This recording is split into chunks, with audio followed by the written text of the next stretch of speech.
What's up, y'all? What's up? What's up? Uncle Yo, Roto. yo, what's up? Welcome back, everyone. We just checked out some of the DMs. Hey, so Ro, Okay. we got some fan mail. There's a guy asking a question. If you've ever watched the Indonesian national team playing in Australia, I think that was a few weeks ago. You mean a training camp in Australia a couple weeks Yeah, ago? yeah. I think they're preparing for the SEA Games, right? Yeah, yeah.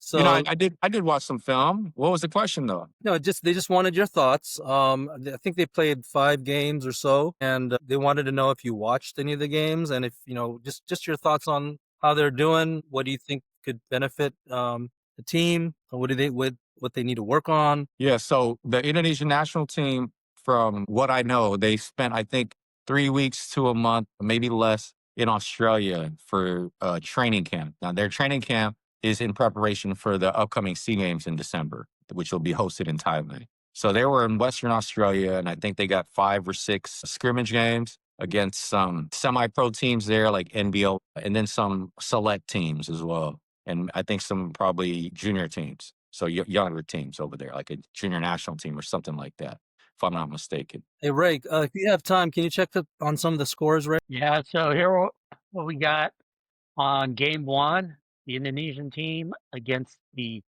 NBL West Select team, 103-57. That was game one. You want to talk about that, Ro? What happened there? Yeah, I mean, obviously in Australia, it's close in proximity to Indonesia, so going there for training camp is makes sense for Indonesia, right? And we did that. I actually did that for the national team in 2000 when I was on the national team. We had training camp in Australia for I think a month or so, or a couple trips we did because it's so close. And Australia does have good basketball, high level basketball. So with Indonesia losing to the NBL One Select West, I mean, they're playing against guys that are really good with the select team. I believe a lot of young talent. It's a young team, but young talented players in Australia. And for me, it's just for Indonesia, it's about personnel preparation, right? So in past SEA Games, when they were able to win a gold medal, they were able to naturalize Marquise Bolden, right? That was huge. That was big for Indonesia, and he's not going to be able to play for them this time around. Why And not? I was just reading because the host country actually sets the rules to where, well, the new rules for this host country for Thailand, they basically said you can only have one naturalized player. That's the latest rules on this. And I think it's a conflict of schedule, American schedule here, and a lot of leagues overseas, but because it's going to be in December, and I don't think Marquise can commit to that. So I believe Indonesia is just choosing to have possibly one naturalized player in Dame. Well, Dame is a younger player. He doesn't have that much experience. So what I'm saying is they have to really choose wisely in their personnel to actually, if their goal is to do good in the SEA Games, they have to choose wisely in their personnel. You know, they have a lot of local players right now on their team. And Jawato's hurt, so he won't be able to play in SEA Games. That's going to hurt them. But I just think decision making is, as far as personnel and if they would have pre-planned how and which naturalized players they can have in their disposal for tournaments like the SEA Games. So I mean, to be honest, man, like if I would have had one naturalized center throughout my 15 years playing for the national team, there's no telling how many gold medals I would have been able to win. All I needed was one, Marquise Bolden type of player, just a big. I mean, but again, that's not so for them to win gold. I think that was like, okay, they did it and congratulations, but you did it in the SEA Games, which is cool. And I think the SEA Games is a good target to have, but I think the main target should be FIBA. Because the thing about SEA Games is it's not even FIBA sanctioned. You know what I mean? It's not FIBA regulated. It's not sanctioned by FIBA. It's not a FIBA event. So I think you have to switch the mindset into, as far as Indonesian national team, the basketball team, our goal has to be FIBA, qualifying for the World Cup, qualifying for the placing high on the Asia Cup, Olympics. Those should be our real goals right there. You know what I mean? But the Australian experience, I mean, it makes sense because they're close in proximity. Like I said, we had training camps there too when I was playing. But the SEA Games is going to be tricky for them because I know Thailand is tough. They're putting up a really good team, obviously because they're hosting. I know some of the players for Thailand, and Thailand has a handful of Thai Americans on their team, heritage players. I know some of those guys. I played against them. Some of them I played with. So they're going to be a handful. And obviously the Philippines has a ton of Filipino Americans. So yeah, it's going to be a tough task for Indonesia to place high in the Sea Games. And we don't know what Vietnam's doing, you know, what they're bringing. So it's going to be a challenge. So they just need big men, or are they kind of needing help in every position? What's the biggest challenge? Well, I think Indonesia's strength is they're playing small ball. They got some shooters. They have Yuta at the point. I think he's solid. They have an experienced player in Pras, another guard. Pras is probably going to play a lot of more off the ball because he can shoot really well and he's experienced. So he's been in this situation. You got Abraham that's going to play off the ball as well. I think he's going to be solid. I think, like I said, Thailand and the Philippines is going to be a challenge for them. And Singapore, I don't know what Singapore is bringing right now, but Singapore and Malaysia, I think, are formidable opponents too. And Indonesia doesn't really have many bigs as far as controlling the boards. If you don't control the boards, then it's gonna be a long night for you. And I think that's where Philippines and Thailand, they're big, strong, they got good guard play. Yeah, that's gonna be a challenge for Indonesia. I mean, how much intel do you guys actually do before a tournament like that? I mean, it's all about matchups, right? I mean, in the NBA, it's all about matchups when you enter the playoffs. I mean, do you do intel on the other team and say, okay, who's going to match up with this player, with that player? Can you handle this? Do you have answers to this type of player? I mean, do you have to have, what kind of, you need a really broad spectrum of players to be able to handle every kind of matchup that you're going to face, right? Yeah, I mean, I think they have pretty good intel on like the main teams that I spoke about, like Thailand, Philippines, Singapore, Malaysia. Pretty well intel because they face each other Quite often. semi-often in the region. But I look at Indonesia's personnel, you have one ball handler in Yuda. Other than him, as far as a reliable ball handler, when I'm speaking about when we're going up against like Philippines or Thailand, guys that are experienced. You got some heritage players on that side. That's going to press up on you, pressure the ball in those moments, trap you. We have one ball handler in Yuda. I think he's ready to handle that. But as soon as he passes that ball, we don't really have another person that can utilize the dribble and make sound decisions with the dribble. A lot of the other guys are either catch, shoot, catch one dribble, shoot, catch straight, head down to the basket type guys. We don't have any post play in terms of guys that can play back to the basket. We can just give it to them and then, give some relief, give them the ball in the post, and they create a basket, create a shot. We don't really have those type of guys. So it's going to be interesting to see what Coach Dave for Indonesia, what kind of strategy he has going into the big games that played against Thailand and the Philippines. And you focus a lot on the offense. I mean, you see the NBA now focusing a lot on defense. I mean, you see that they're paying more attention. You have specialty players, role players.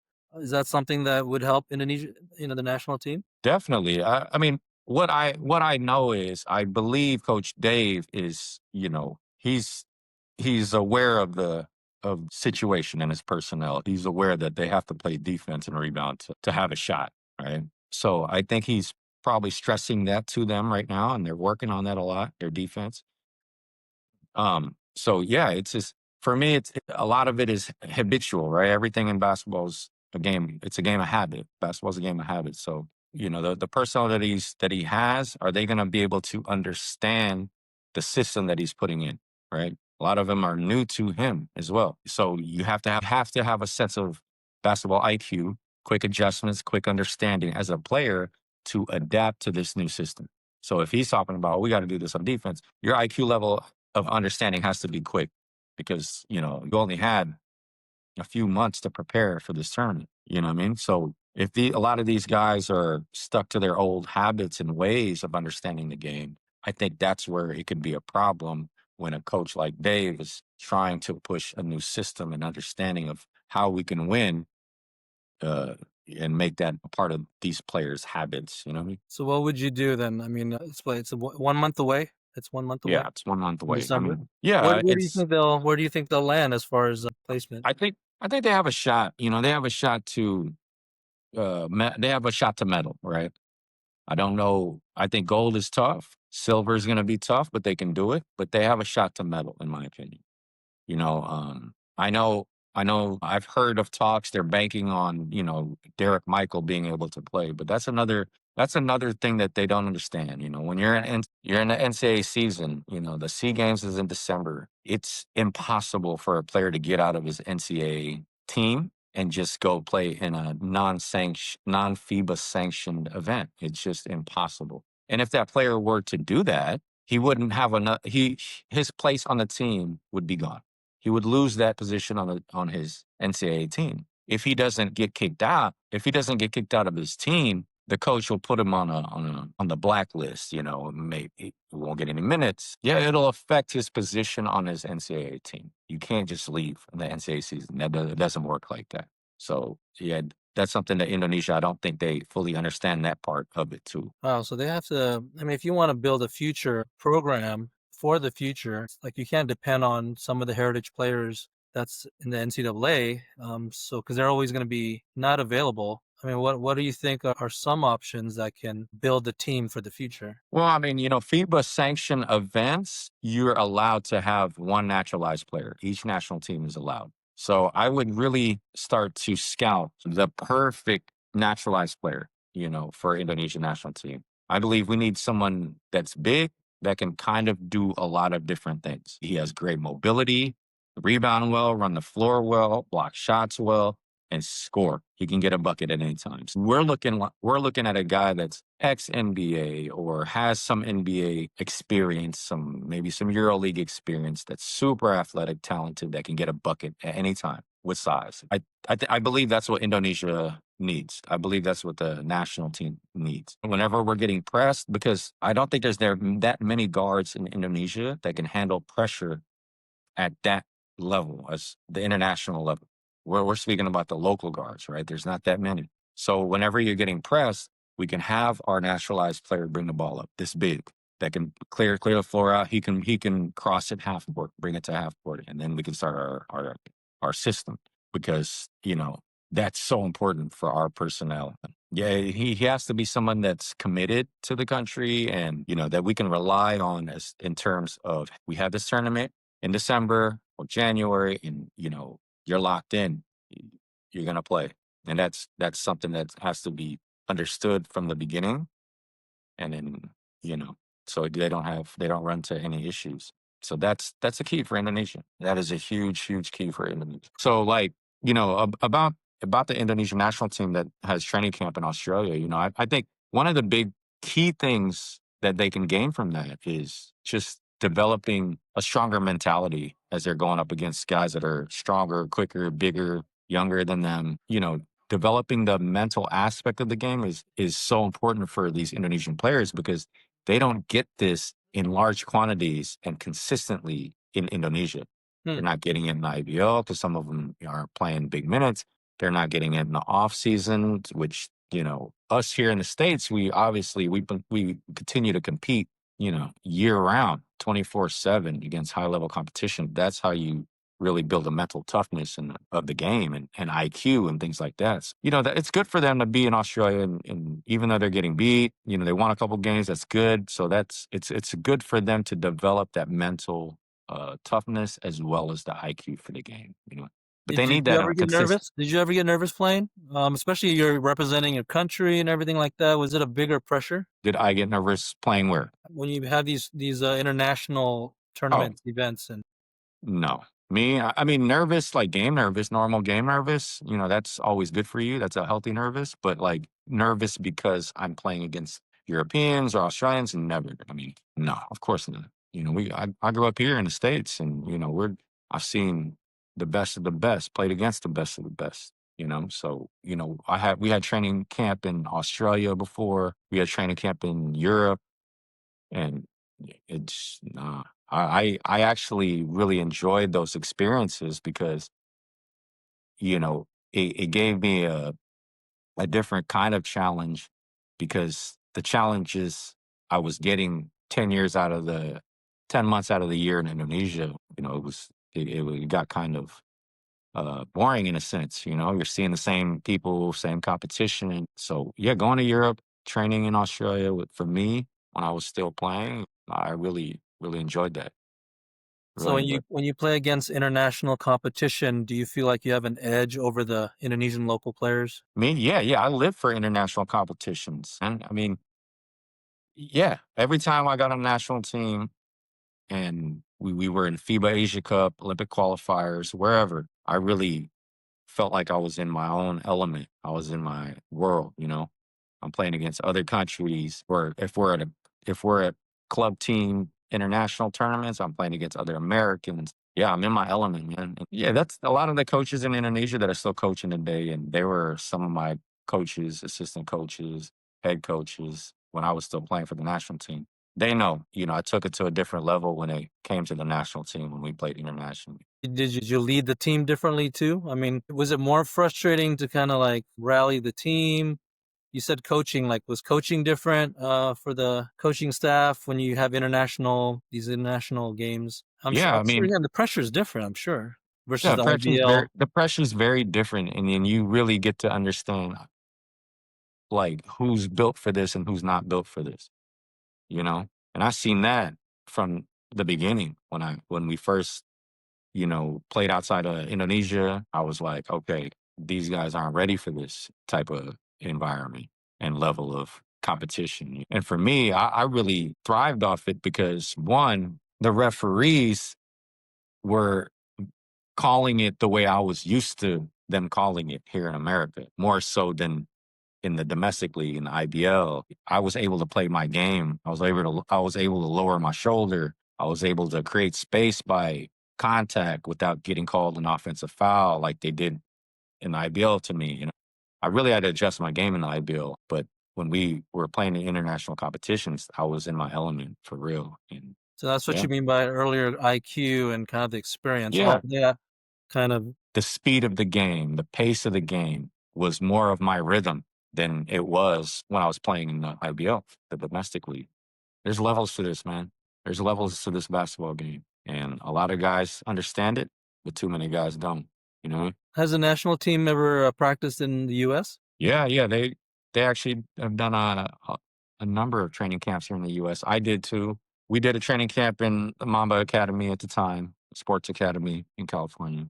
Yeah, they've done a number of training camps here in the States. But it's for short stints. But for you to improve as a player, what I think the local players need is they need a consistent amount of reps against this type of competition throughout the year. It has to be 10 months out of the year. They have to get consistent competition. And you're not going to be able to find that in Indonesia. Imagine the players that are not on the national team. Imagine what kind of reps they're getting. None in the off season. And then some of them are probably not even getting any minutes during the IBL season. So how are you improving? You only improve with reps against high level people, high level competition. That's how you improve quickly. That's the difference between a local and a heritage. That's the difference between a local and an import. That's the difference between a local and a naturalized player.